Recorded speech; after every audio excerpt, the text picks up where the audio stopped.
Ben Catherine Harrison, IBM'de çalışıyorum. Ödem sistemleri ve blockchain lideri ve İngilizce konuşacağım. So what I want to talk to you about today is IBM's perspective on blockchain. First and foremost, we're not interested really or focused on Bitcoin. We see that as the first application on the blockchain, and there's a lot to learn from that. But the power of the blockchain goes far beyond currency. So here's what I'm going to run through with you today. Start with a quick introduction, talk about what we see as blockchain, share with you how some of the companies that we work with worldwide are thinking about blockchain, tell you about the IBM blockchain, and then answer any of your questions.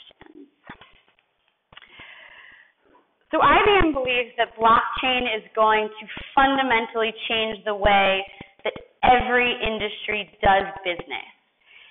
And in the last 6 months, we have had every single CEO from every industry calling us and asking, what does this mean for my business?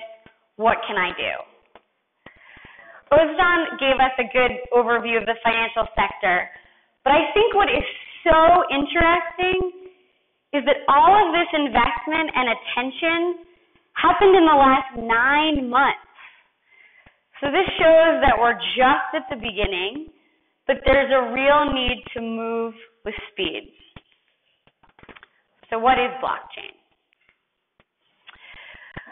We look at blockchain as an emerging platform for transaction services. So right now, you have lots of individual players who have their own information and only share it as needed. That makes it vulnerable, slow, inefficient, and expensive. Once we get to the blockchain, you start to have consensus, you know where information comes from, and you have finality. So let's dig a little bit deeper into how IBM thinks about this. So let's take a step back to when you first learned a little bit about how the world works. I don't know how much all of you know about IBM, but IBM creates and runs the technology systems that run the companies and the governments all over the world. So we think about things in terms of business networks. You have customers, you have suppliers, you have governments, you have regulators, you have banks. All of these different parties are part of your business network. And you have certain boundaries, whether they be geographical or regulatory. And the way that wealth is generated is you exchange goods between different players in this business network. At the heart of these networks are markets, which facilitate the trade between all of these different parties. Those may be open public markets, like the ones you go to, Kapala Charsha, etc., or they may be private, supply chain financing, financial markets, etc. Now, there's a couple of key things that are part of this network. First are the assets. So assets are really anything of value. That could be tangible assets like your car or your house. That could be intangible assets, stocks, bonds, etc. And certainly intangible assets are able to be divided. Cash is also an asset, but let's keep that out for this conversation. So let's go back to who's in that business network. As I said, you have customers, suppliers, governments, and each participant plays their own different but important role. They sit within their own organization, and their identity is key to the role that they play in the network. The transaction is the transfer of that asset from one party to the other, and you have a contract that generally governs how that transaction takes place. So it may be as simple as I sell you my car, you tell me you'll buy it, I tell you I'll sell it to you, and we do the trade. Very often, however, it's far more complex and takes a lot of different parties in order to execute that contract. The key to these business networks is really the ledger. The ledger holds all of the information about the business. Where's the wealth? What transactions are taking place? And businesses have many different ledgers depending on their types of business, right? If you think about a bank, it has different ledgers for each one of its business lines, different for retail customers versus corporate. If you think about a large corporation that sells many different products, they keep very different P&Ls according to their businesses. And generally, those ledgers are held private. And privacy is really the key to business, because you only want your supplier to know a certain amount of information about your business. You only want your customer to know what you're selling it for. If your supplier knows what your customer is paying, you're going to very quickly be in trouble. So the transaction itself needs to be private. But you want to know who the players in that transaction are. You're not just going to buy something without any clarity on where it has come from. And in many cases, you're not going to sell your product to just anyone. You want to know exactly where it's going. And those transactions need to be authenticated. And cryptography in the blockchain is really the key way to do that. What we see as one of the key limitations to the Bitcoin blockchain is that while it's purely anonymous, everything is public. So you lack the identity of who are the key actors in a transaction, but all of those transactions are purely public. The second key component to the blockchain is validation. So in the Bitcoin blockchain, as Ozan explained, mining is key to validating transactions. But that comes at a very high cost of computing. When you have trust among the parties, you can actually do that at a much lower cost. You can do that through consensus, so where 3 out of 5 players agree that a specific transaction has happened. You can do that with a model where there's a cost. So if someone verifies a fraudulent transaction, they actually are charged for it. But what's key is that industrial blockchains need consensus. And this is really the network that we see in the blockchain. You have the different market participants, you have the business network, you may have certificate authorities that guarantee that your product is what it is supposed to be. There are your traditional data sources, which are coming from the business that is already being run. There are processing platforms, there are network operators, there are regulators, and other players that validate these transactions.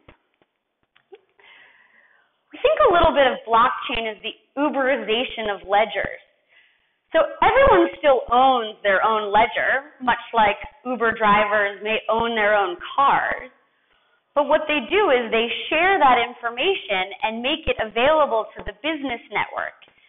And what this does is it increases trust. It makes it much easier to transact. It makes it much easier to find transactions over time. And it accelerates the processes that run the business network. So we see 4 key components to this. First and foremost is the shared replicated ledger, which I've talked a lot about. Smart contracts, which enable you to embed the terms of the contract into the transaction.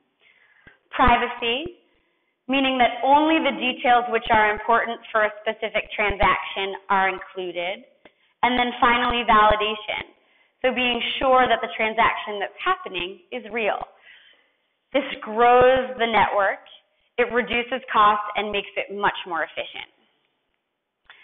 So the benefits are clear. significant reduction in cost and complexity, much better record keeping, much easier to find information over time and improve discoverability. And finally, you have shared trusted processes across many different actors. This allows companies and industries to find completely new business models, taking not just improving their existing processes, but taking industries to a whole new level. So what are companies thinking about blockchain? We've heard a little bit about the finance sector, but IBM is working on 4 main types of use cases that actually transcend every industry. So first is consensus. And let's think about this in the financial services space, because this is an easy way to think about it. Every bank has their own BIC code that identifies that bank. And they have to be updated when banks merge, banks close. Imagine if all of those codes were kept on the blockchain. Anytime a bank made a change to their own code, the entire ledger was updated. Then you have a consolidated single point of reference data. You've got real-time data versus having to constantly be refreshing, figuring out what is the most up-to-date copy. And then finally, you make participation across all of the different parties much simpler. Second is provenance. This goes into so many different industries and business models. Think about the defense industry or the airplane industry. If you're Airbus and you make an airplane, you are sourcing components from thousands of different vendors. You need to make sure that they are using the best materials, that they have manufactured them in the way that is required, and then that you put them into your airplane in the way that is detailed by the plan. If something happens today to a car or an airplane, it is very difficult for a company to pinpoint where is the problem, why did it happen, and which particular vehicles is it in. Imagine a future where all of the provenance, where those materials come from, is stored on the blockchain. There's no single authority, but it's trusted and shared across the blockchain, so that if a problem is identified, rather than having to recall 10,000 cars or several hundred airplanes, you could go to the individual airplane or car, identify the specific issue, and fix it. Wait, this way. The next is immutability. My Turkish teacher made me learn this word in Turkish, değişmezlik. She said I should do this in Turkish. If you think about it, data is spread across organizations. There are many different geographies and divisions which have that information.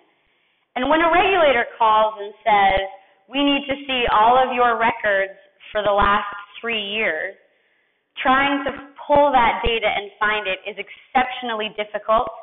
It's a highly manual process and causes significant pain and cost for the organization.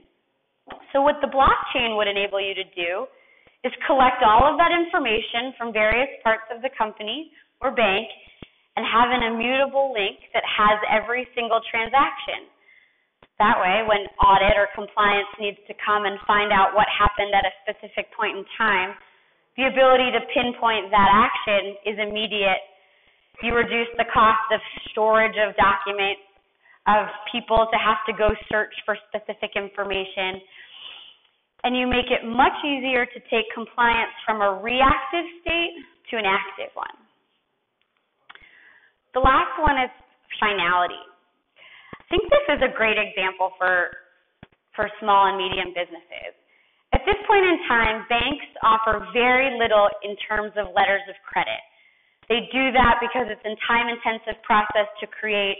It's hard to be sure exactly what other letters of credit a company might have and how they may have used them. Now, if letters of credit were available on the blockchain, what you would be able to do is see all of the letters of credit that a specific company has, how they've used them.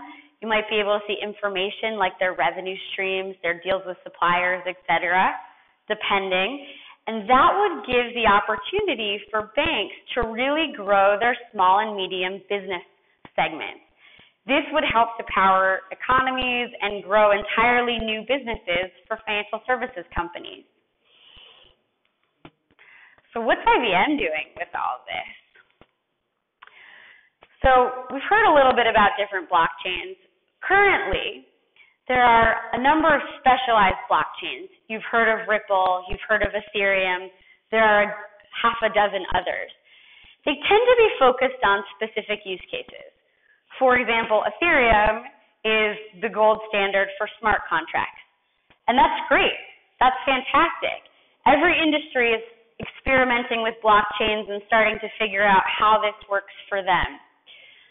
But the problem is that if everyone does it in their own silo, you're just going to end up replicating the world we have today with different underlying technology. So what IBM is focused on doing is creating an open design and an architecture that allows flexibility to incorporate different blockchains as necessary. So that if your company has done a POC with Ethereum and with Ripple, there's things you like in both, but you want to use something else, you can actually integrate all of those into your processes. It provides a trust layer, which is key to the validation question, and it has a separate domain for the business. In our perspective, at the end of the day, blockchain is going to change how business is done, but business leaders don't necessarily need to know every single detail of how this works. What they need to do is make sure that they have privacy and trust and access to their assets and their business networks. The other key thing is that while blockchain is really exciting, there's 100 years of systems that record transactions and that manage businesses. Many of those work very well today and are not going to immediately disappear. So what's going to need to happen is companies are going to need to be able to incorporate their new blockchain projects and ledgers into the existing systems. And that's where IBM provides the connection between them. So as part of this, you guys may have heard, December 17th, we launched the Open Ledger project. This actually has now evolved into the Hyperledger project, but keeping track of all the names can be a little bit challenging. What the key thing is this is built through the Linux Foundation to create the fabric, much in the way that Linux was created in the 90s. The goal is to have standards, to have governance that sets a foundational level across all industries and blockchains.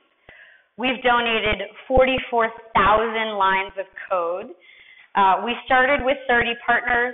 We had 350 calls in the 48 hours after this announcement was made. So our goal is to make sure that the fabric for blockchain is set up in a way that it can work across industries, across platforms.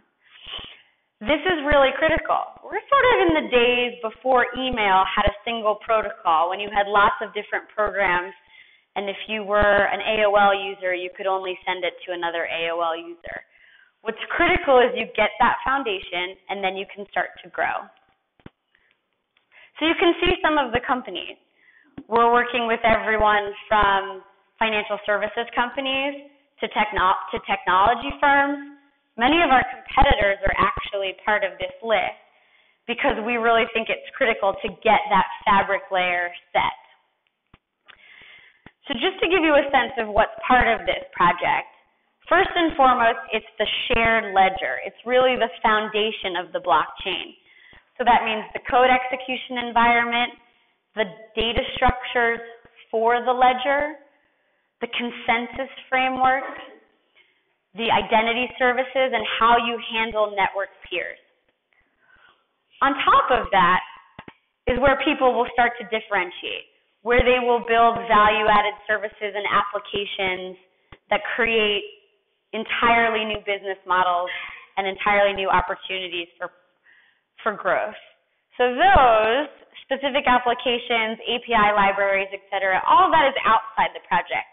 We're very happy to compete and work with companies across the board on that. So in terms of the blockchain, what we're focused on is putting it on IBM Cloud. We have this layer of the Hyperledger project. And the Hyperledger project is we've taken the 44,000 lines of code which IBM has donated along with 30 other companies, plus a company called Digital Asset Holdings, which you may be familiar with, which has developed the Hyperledger. And getting that really is the fabric. Now what we're doing is creating blockchain on Bluemix so that you can actually go in and start to experiment and develop your own blockchain. So I would suggest check out, I think it's bluemix.net. You can get a free login if first time you go in and start to experiment. It's still fairly early days, but about every 2 to 3 weeks we have a new release that we're putting out there with the new tools and new features. And if you're a developer in particular, it's pretty exciting. So, summary, blockchain is the shared replicated ledger technology. We are really focused on open standards, open governance, and an open source platform. Blockchain really opens up business networks and allows different people to play in traditional business networks. And it just starts to address a whole new set of business challenges that up until now have not really been on the table. We're doing this through the Linux Foundation and actually creating our own engagements with customers. We've got about 50 different POCs that are going on worldwide on blockchain. So, thank you. Do you have questions?